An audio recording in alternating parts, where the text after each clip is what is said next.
Oh gosh. Yeah. Okay.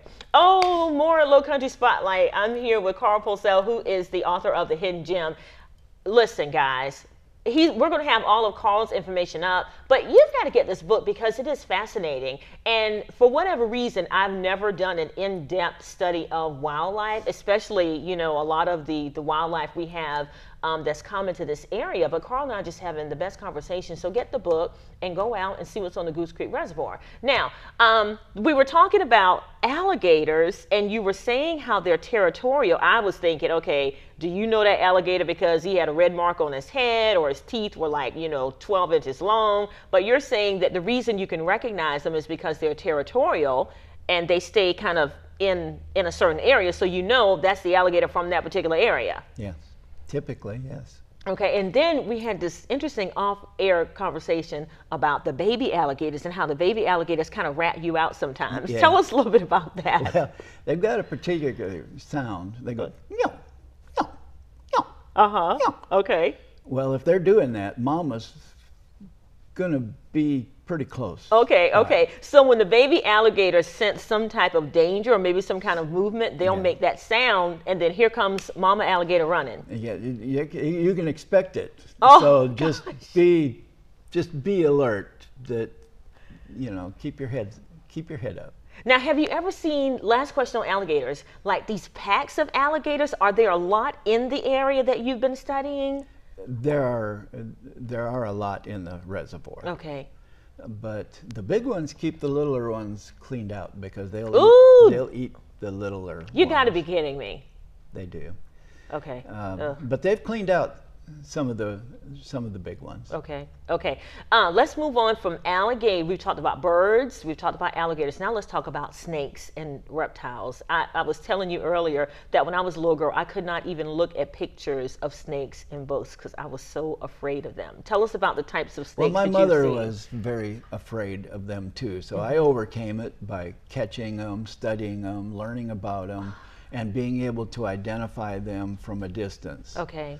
So basically, in our area, if it's got a round pupil, it's not poison. Oh, but who's going to get that close? Not me, but anyway. If it's got a cat eye, it's poison. Ooh, I didn't know that. Okay. And if it looks like it's got 4 nostrils, it's poison. Okay. Now, what's this thing about the, is it a king snake or there's a snake, there are 2 of them, they look the same, but like one of them may have red, blue, green, and the other one has, what's that whole thing? That's the one that's the king snake is red on black. Friend of Jack. Okay, red on black, friend of Jack, meaning red next to black, friend of Jack. Okay. And red on yellow will kill a fellow.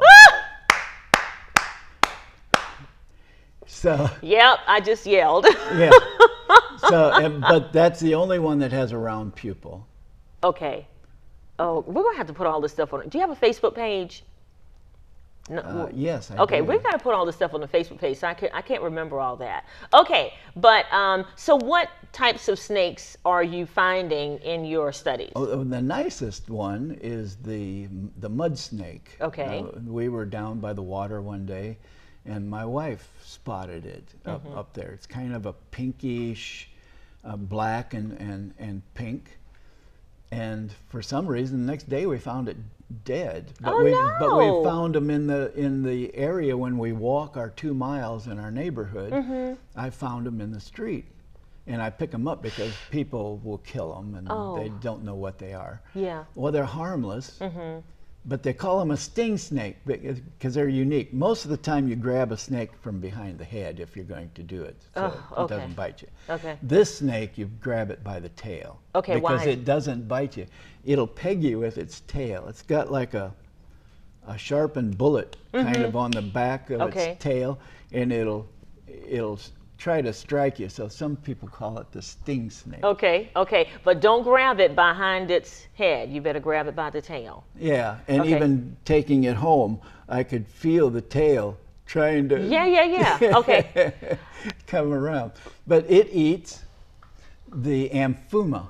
It looks like it's a amphibian that's in our Goose Creek Reservoir that looks like a cross between a black snake, an amphibian and an eel, Okay.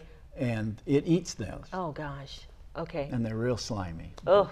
Okay. Tell us about how wildlife and the natural tendency of wildlife to feed on other members of the wildlife community, how that keeps us safe and how that keeps the whole balance in the area. Well, it keeps some of the diseases down.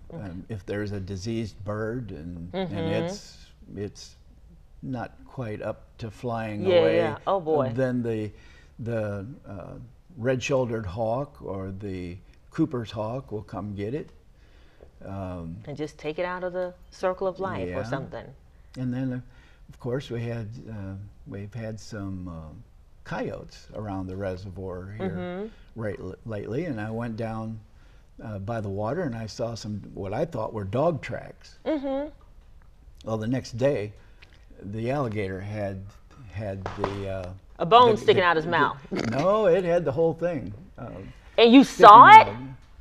Yeah. Yeah. Oh. Well, in my office window, I look straight out to the reservoir, so I Yeah. can see what's going on Oh, out my there. And then I gosh. grab my camera quick and run out there, Oh. and I saw it do the death roll and pick it up. Oh. I'm just like so overcome. I have not studied wildlife in depth at all, but that just bothers me so much.